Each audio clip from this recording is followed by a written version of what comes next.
Hello guys, तो स्वागत है आपका आर्केलॉन्ग इलेक्ट्रॉनिक की एक और नई वीडियो में। आज का टॉपिक रहेगा हमारा कि व्हाट इज़ कॉन्टैक्टर और कॉन्टैक्टर जो है कि हमारा स्नाइडर का और एलटी का अलग अलग कंपनी का आता है, तो उसके कनेक्शन किस तरीके से करें कि ताकि आपको कंफ्यूजन ना हो। ठीक है गाइस, तो वीडियो के लास्ट तक बने रहें। आज मैं कॉन्टैक्टर की कुछ ज़रूरी जानकारी आपको देने वाला हूँ, तो चलते हैं वीडियो की ओर। देखो, सबसे पहले जैसे कि ये हमारे जो कॉन्टैक्टर होते हैं, ये हमारा जो है एक कॉन्टैक्टर है, ये एलटी का। ठीक है, तो इसके ऊपर हम अलग से एक्स्ट्रा इसको खोलकर जो है इस तरीके से एक लॉक आता है, जैसे ये लॉक है हमारा। इसमें हमें मिल जाते हैं कि NO और NC के पॉइंट मिलते हैं। ठीक है, ये कनेक्टर होता है, ये इसके ऊपर लगता है। ठीक है गाइस, इसी तरीके से जैसे ये हमारा स्नाइडर का है, इसमें भी मिलते हैं। तो अब मैं आपको इसमें डिफरेंस बताऊंगा और इनके काम बताऊंगा। तो सबसे पहले कि ये लगते कहाँ पर हैं, जैसे कि गाइस आपने इंडस्ट्री वगैरह में सबसे ज़्यादा ये देखे होंगे कि मोटरें होती हैं, 3 फेस मोटरें। ठीक है गाइस, तो 3 फेस की जो मोटरें होती हैं, 3 फेस की मोटर में जो है सबसे ज़्यादा जो है कॉन्टैक्टर यूज होता है, क्योंकि ये 3 फेस की होती है और इसका काम होता है कि हम इसको ये 415 वोल्टेज पे आते हैं और 220 में भी ये एकदम से जो हमारी मैग्नेट बना के तीनों फेस को कनेक्ट करके पास कर देते हैं। ठीक है गाइस, तो इसका काम होता है ये मोटर को सप्लाई देने के लिए और एक तरीके का प्रोटेक्शन भी देते हैं ये उसको। ठीक है, प्रोटेक्ट करते हैं। तो ये हो गया हमारा कि कहाँ पे यूज होते हैं। तो अब मैं इसको बताता हूँ आपको कि इसमें क्या क्या चीज़ ज़रूरी होती हैं। देखो, जैसे कि हमारा इसमें होता है कि A1 और A2 होता है। ठीक है गाइस, तो ये सबसे ज़रूरी होता है हमारे कॉन्टैक्टर में, A1 A2। तो आप सोच रहे होगे A1 A2 क्या है, ये आपको हर कॉन्टैक्टर में मिलेगा, अलग अलग जगह पे मिलता है, कंफ्यूज नहीं होना। ये देखो इधर सामने, जैसे कि ये हमारा कॉन्टैक्टर है जो सा, तो इसमें A1 A2 हमारा स्नाइडर के कॉन्टैक्टर में, ये देख सकते हो स्नाइडर के में यहाँ पे दिया हुआ है A1 और A2। ठीक है गाइस, तो ये साइड पे दिए A1 A2 और यहाँ पे हमारा NO और NC दिया है, यहाँ पे NO NC दिया है। ठीक है, NO NC और जो है A1 A2 हर कॉन्टैक्टर में मिलेगा, दुनिया का कोई भी कॉन्टैक्टर हो। ठीक है, तो ये हमारा जो LT का इसमें हमें दिया हुआ है, यहाँ पे एक साथ में दे दिए हैं। देखो, 2 जगह दिए A1 और A2, और ये हमारी यहाँ पे दिखाई है इन्होंने कि 220 जो है इसको वोल्टेज चाहिए और 50 हर्ट्ज फ्रिक्वेंसी है। ठीक है, तो इसमें भी दिया हुआ है यहाँ पे देखो 220। अगर किसी में 220 होता है, तो जैसे कि A1 A2 क्या है, ये A1 में हमको जोड़ना है। अगर समझो कि हमारे लिखा हुआ है 220 V लिखा है, ठीक है, 50 HZ लिखा है, तो इसका मतलब है कि इस कॉन्टैक्टर को हमारे 220 वोल्टेज यानी कि एक न्यूट्रल और फेस चाहिए, और इसको 50 हर्ट्ज फ्रिक्वेंसी जो कि इंडिया में एक आम है। ठीक है, तो ये हो गया। और अगर किसी कॉन्टैक्टर के कोयल पे ऐसे लिखा होता है A1 A2 के पास में कि 415 V, तो इसका मतलब कि इसको चाहिए जो है हमें डबल फेज चाहिए इसको। ठीक है, तो ये ज़रूर ध्यान रखना है।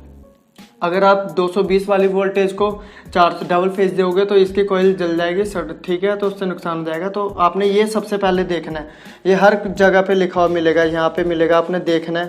जैसे इस पे लिखा है, यहाँ पे ये देख सकते हो कि 220 लिखा है। ठीक है, इसका यहाँ पे है और इसका यहाँ पे दिया हुआ है, ये देखो 220। ठीक है, तो ये सबसे ज़्यादा इंपॉर्टेंट है। सबसे पहला काम आपका ये हो गया। ठीक है गाइस, तो अब इसके कनेक्शन दिखाता हूँ मैं कि किस तरीके से कनेक्शन होते हैं इसके। आपको ये तो पता चल गया। ठीक है, जैसे कि ये A1 A2 क्या होता है, ये अंदर एक तरीके की इस तरीके से एक कोयल बनी होती है, मैग्नेट। ठीक है, ये कोयल है अंदर से तांबे की तार।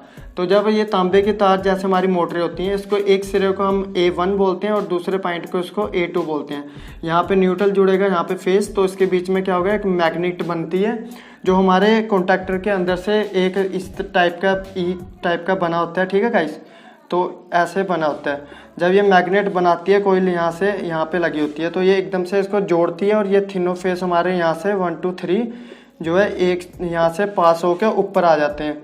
तो ये मोटर में लगे होंगे, तो यहाँ पे मेन आएगी, तो यहाँ से हमारा ये काम करता है। ठीक है, कॉन्टैक्टर ये तो हो गया हमारा ये मेन चीज़ की कॉन्टैक्टर की कोयल कैसे होती है, कितनी वोल्टेज। लास्ट में आपको दिखाता हूँ कि आप किस तरीके से घबराए ना, कि कैसे कि कहीं पे अगर कॉन्टैक्टर लगा हुआ है स्नाइडर का, आपने उसको चेंज करके लगाना है LT का, तो आप घबरा जाते हो। ठीक है, तो घबराना नहीं। आओ मैं आपको पास से समझा देता हूँ। जैसे कि ये हमारा आ गया LT का। ठीक है, और LT के ऊपर हम लगाते हैं ये इस तरीके का एक कनेक्टर, जिसमें हमारे नंबर दिए होते हैं। तो ठीक है, तो आपने अगर स्नाइडर का कॉन्टैक्टर खोला है, तो आपने कुछ नहीं करना है। स्नाइडर के यहाँ पे आपने जो तार जोड़ेंगे L1 L2 L3 में हमने लाइन जोड़नी है, ठीक है गाइस, सबसे ऊपर लाइन। तो यहाँ से लाइन खोली होगी आपने, जो खोल के यहाँ पे लाइन लगा देनी है इसके लाइन 1 लाइन 2 लाइन 3 पे। ओके, ये तो हो गया। उसके बाद क्या होगा कि दूसरे आपने लगाने हैं मोटर के लोड, जो मोटर के वायर होंगे वो आपने लगाना है। यहाँ से खोलना है 1 2 मतलब 2 4 6 से खोला है मोटर के वायर लोड, तो आपने सेम इसके नीचे जोड़ देना है, ठीक है। आपने यही देखना है, ये आउटपुट है ये इनपुट है। तो उसके बाद में आपके आते हैं NO NC, जो आपने यहाँ से खोला होगा 13 से NO से, वही सेम आपने लगा देना है। इसके ऊपर एक कंडक्टर लगता है इस तरीके का, ठीक है। जो आपने इसके 13 से खोला होगा ना NO से, वो आपने इस NO पे कनेक्ट करना है, ठीक है। एक हो गया। उसके बाद जो आपने इसके NC से खोला होगा वो आपने इसके NC पे जोड़ देना है, चाहे इस पे जोड़ दो चाहे इस पे, NC काम करेंगे, ठीक है। ये कॉमन होते हैं अंदर से। तो यहाँ पे ये 2 हो गया। तो उसके बाद में आपका एक लास्ट पॉइंट रहता है कि A1 और A2 आपने, क्योंकि जाहिर सी बात है कॉन्टैक्टर चलाने के लिए आपने इसको फेस दिया होगा, न्यूट्रल फेस।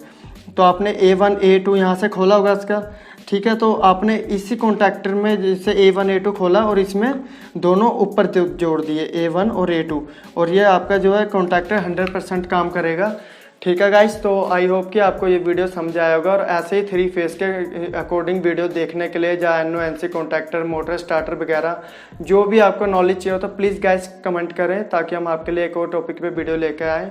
वीडियो अच्छा लगा तो चैनल को सब्सक्राइब और लाइक करें। मिलते हैं नेक्स्ट वीडियो में।